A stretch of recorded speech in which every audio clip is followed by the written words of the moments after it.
Hi, my name is Eric Kelleher, and welcome to Design Thinking PDX.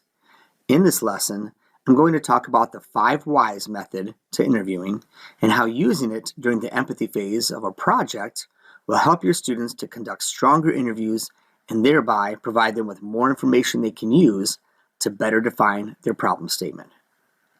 The empathy stage is the discovery phase of the problem-solving process.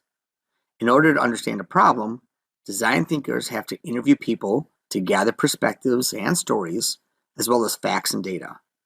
Their goal is to look not just on the surface, but for the root cause, or the real issue behind the problem in question. By asking open-ended questions that allow people to dig deeper, interviewers are more likely to gather the information necessary to peel back the layers and find the root issue. One of the biggest struggles people, especially young people, have when conducting empathy or informational interviews is that they don't know how to ask open-ended questions that will allow them to dig deeper. They often find themselves asking questions that wind up with concrete but closed answers. They do this by asking a lot of yes and no questions.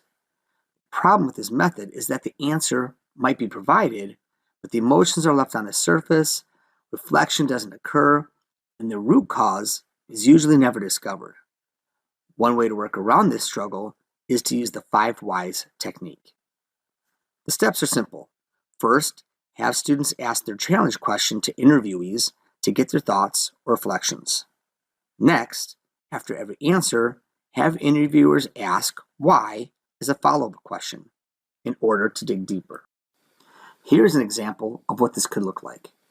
Let's say I'm speaking with Damien, a local school administrator, about a problem he's having regarding parents who are feeling frustrated about not receiving timely and relevant communication from their school. I would follow up with Damien by asking, why do you think parents aren't getting the information? And he might say, because parents don't regularly check our school website. I would reply with, why do you think that is? And Damien would say to me, I don't know. Maybe they don't know the information is there. Why do you think that they might not know it's there? I would ask.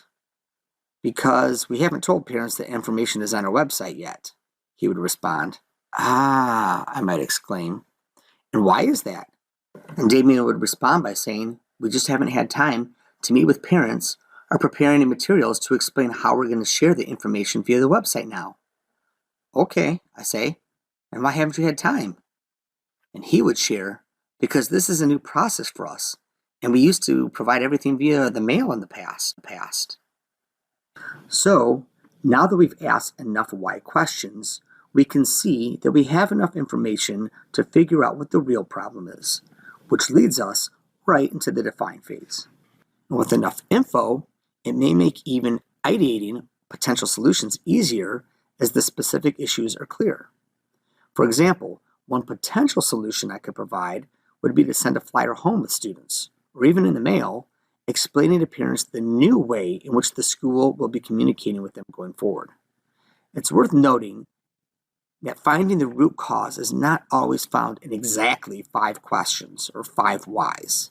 It may take fewer or more whys before reaching it. The point is to dig deeper and not accept the first response as the reason. You'll know you've reached your final why when it doesn't make sense to ask it anymore. Additionally, note how I didn't simply say why every time. I had at times to repeat what was being stated in my question. Other times it was, why is that? Or why do you think that is? One of the downsides of this process is that it can come across as intrusive or annoying. So going beyond simply asking why every time will at least make it feel like it's more of a conversation and less like an attack. There are several strategies for gathering information during interviews in order to better define the problem. And there's no one right or wrong way. For those struggling with digging deeper or asking open-ended questions, asking the 5 whys is a good, simple strategy to use. Practice it with your students to get them comfortable interviewing and asking questions.